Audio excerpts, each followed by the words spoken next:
She abandoned the company the moment it needed her most. My brother did not even look at me when he said it. He was addressing the mediator. His voice was smooth and practiced, like he had been rehearsing in front of a mirror for weeks. He adjusted his cufflinks and shook his head slowly, performing grief for an audience of 3. I did not flinch. I did not correct him. I looked down at my phone and checked the time. 11 minutes. That was how long before everything he had spent 2 years building would come apart in that room. My name is Maya. I am 31 years old.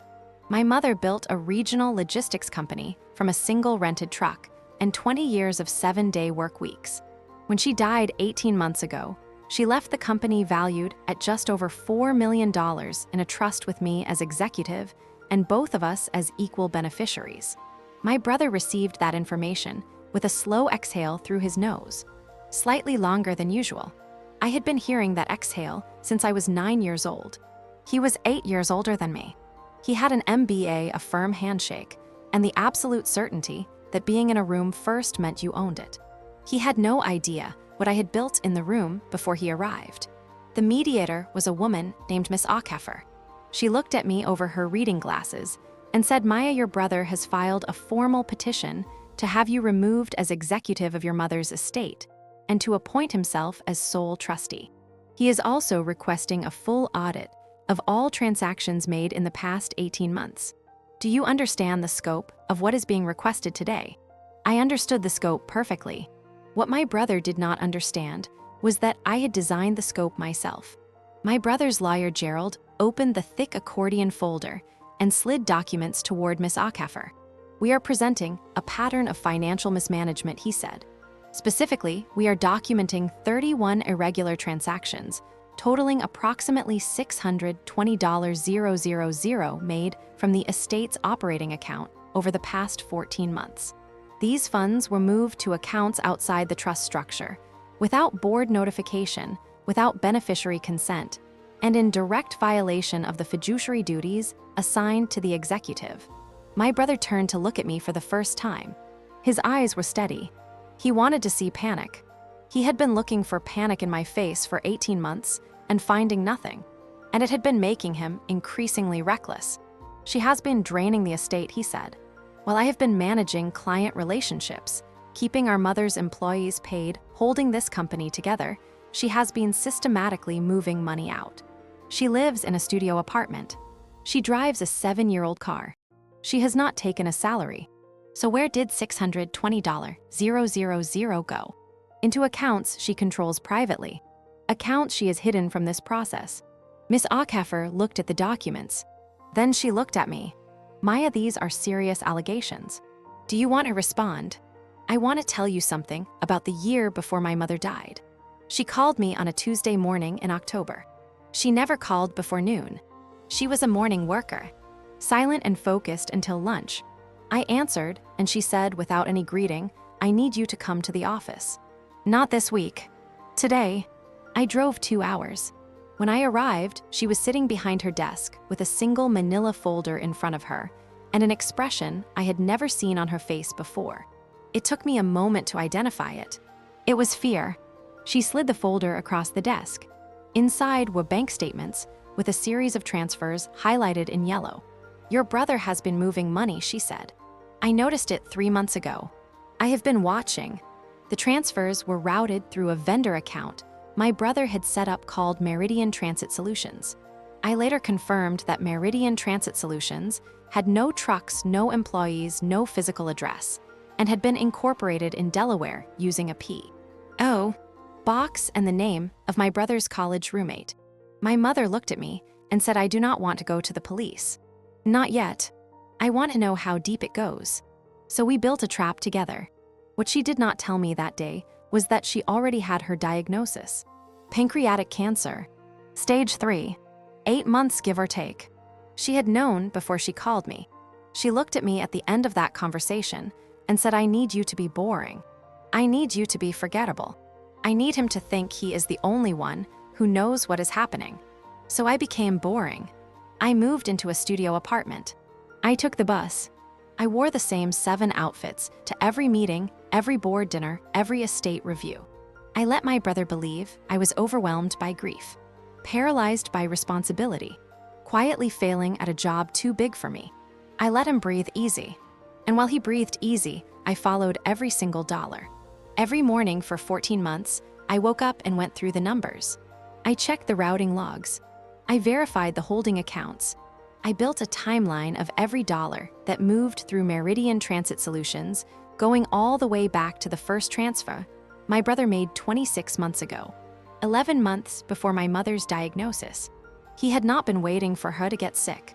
He had already started before she knew she was dying. I engaged a forensic accounting firm called Harlow & Park.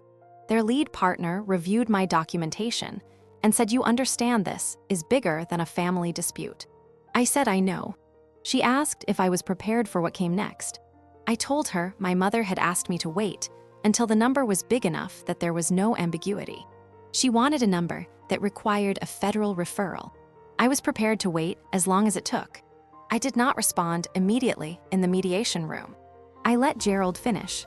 I let my brother add 2 more sentences about my pattern of evasion. Then I looked at Miss Ackerfer and said evenly everything he just described is accurate.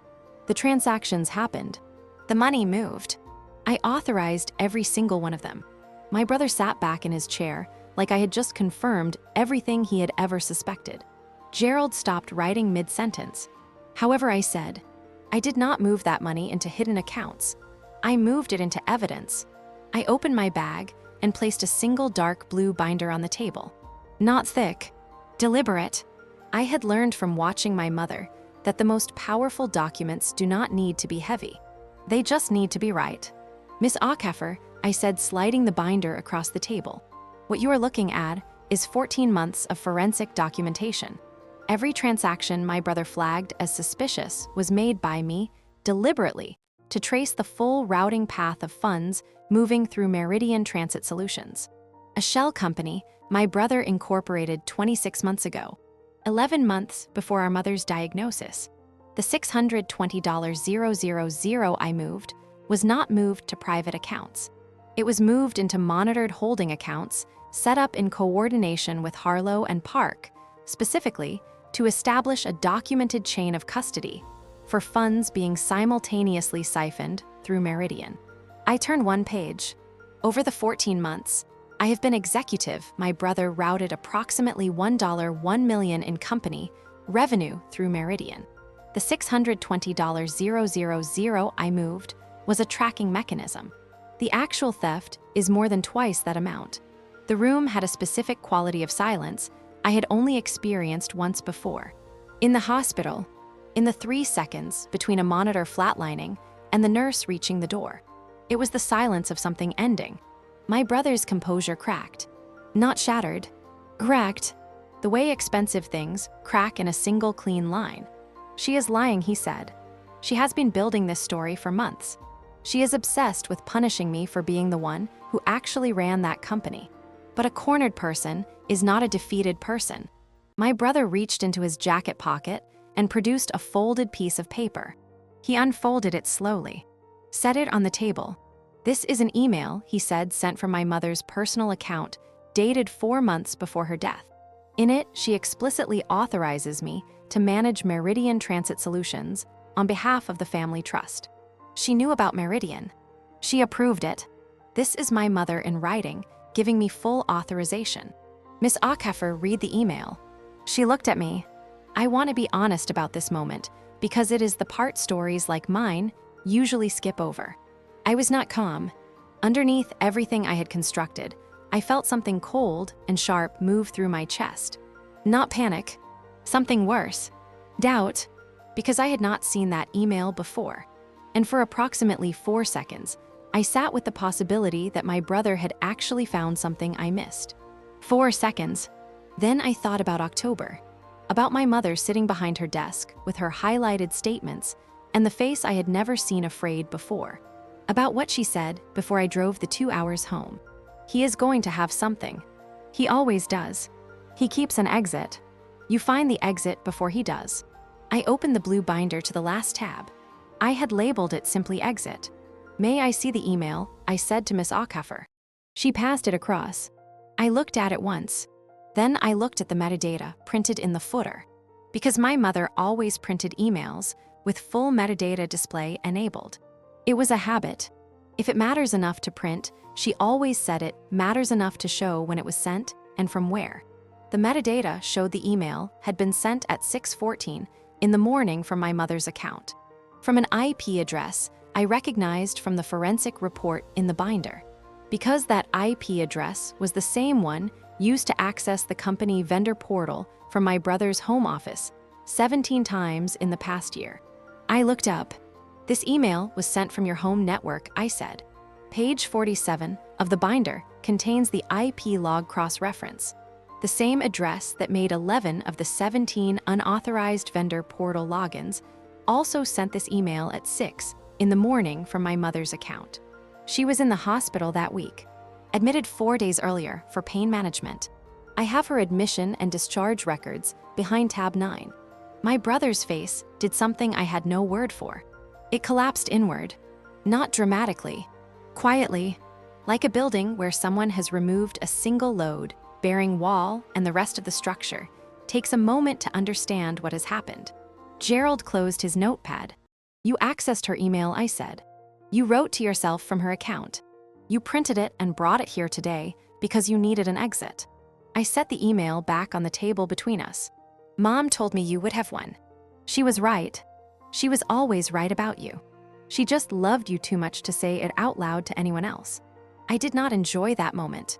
I want to be clear about that. My brother was not a cartoon. He was a person I had grown up with, who had taught me to ride a bike in a parking lot on a Saturday morning when I was 6, who had called me from his car when my first serious relationship ended, because he somehow knew before I told anyone. Somewhere between that person and this room, he had made a series of choices I could not follow him into. That was grief too, just a different shape of it. Miss Aucaffer set down her pen. She looked at the binder. She looked at the email. She looked at my brother with the expression of someone who was no longer mediating and knew it. My brother said, I know. His voice was completely flat. All the performance had left it. I know. Gerald was already closing his accordion folder. My brother did not contest the referral. The forensic accounting firm filed their report with the state attorney's office. A federal financial crimes unit picked it up 6 days later because of the interstate routing through the Delaware Shell Company. My mother's company did not collapse. Her operations director, Renata, who had been there since year 3, stepped into an interim management role. I signed her permanent contract on a Tuesday afternoon in my studio apartment, drinking gas station coffee. My mother would have found that funny. She drank terrible coffee her whole life.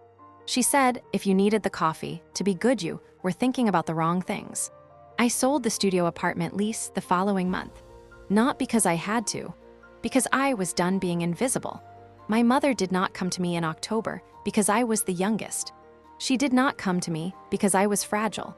She came to me because she trusted me, because she knew that if she handed me something hard and asked me to hold it quietly for as long as it took, I would not put it down.